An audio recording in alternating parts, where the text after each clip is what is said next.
ఏమైంది రమ్య? గాయత్రిది ఇంకెక్కడ గాయత్రి అండి? కిందకు రమ్మని ఎంత ప్రతిభలన వినకుండా నన్ను నెట్టేసి తలుపేసి పారిపోయిందండి. ఏంటి పారిపోయిందా? ఏమైంది?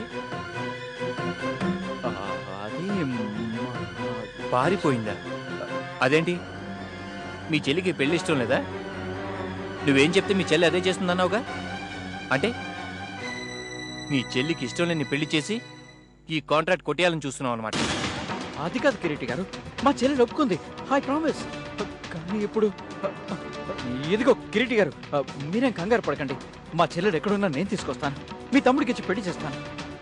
మీరు మాత్రం ప్లీజ్. కంగారు పడుతుంది నేను కాదు, నువ్వు.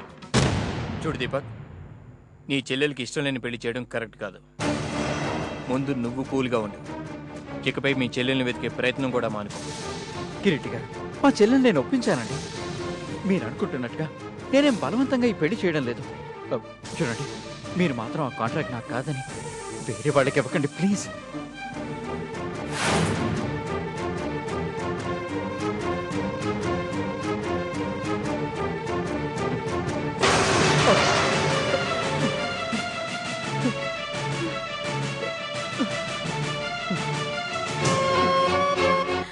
ఇలాంటి సంబంధాన్ని కాదంటే ఇంకొన్నాళ్ళకి ఆ చావే శరణ్యం అవుతుంది.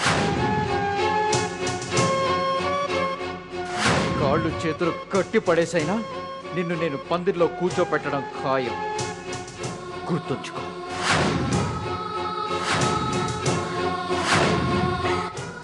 నీ ఇష్టం కోసం కాదు ఈ పెళ్లి చేసేది, మీ అన్నయ్యకి రావాల్సిన కాంట్రాక్ట్ కోసం.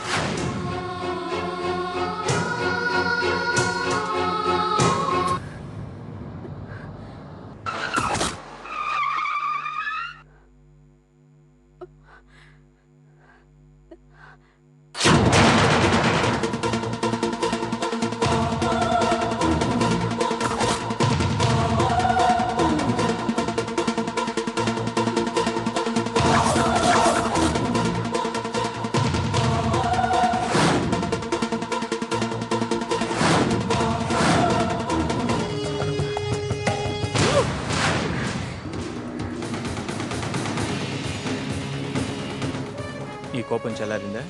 నిన్ను చంపినా నా కోపం చల్లారదు. ఏ ఎందుకు? ఎందుకా?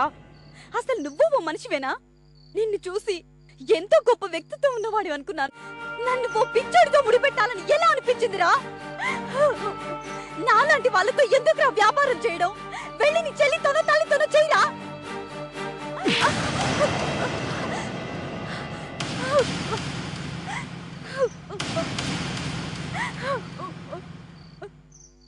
ఇంకొక మాట మాట్లాడావంటే చంపేస్తాను.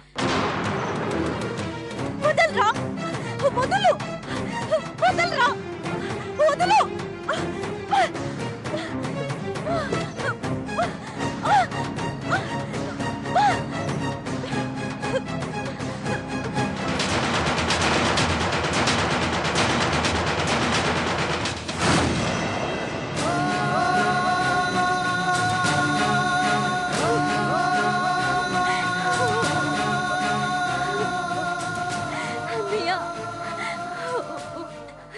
ఏంటన్నయ్య ఇదంతా?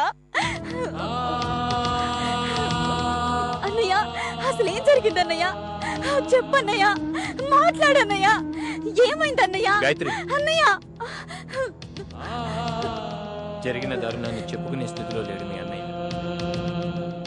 నువ్వు చెప్పేదానికి వినపడుతుందో లేదో కూడా మనకు తెలియదు. ఆయన కాళ్ళు చేతులు పనిచేయడం లేదు, మాట పడిపోయింది. మీ అన్నయ్య సిన్సియర్ పోలీస్ ఆఫీసర్ అవడంతో శత్రువులు ఆయన అడ్డు తొలగించుకోవాలని చూశారు. హాస్పిటల్కి తీసుకొచ్చి ట్రీట్మెంట్ ఇచ్చాక 4 రోజుల తర్వాత కానీ ఆయన స్పృహలోకి రాలేదు.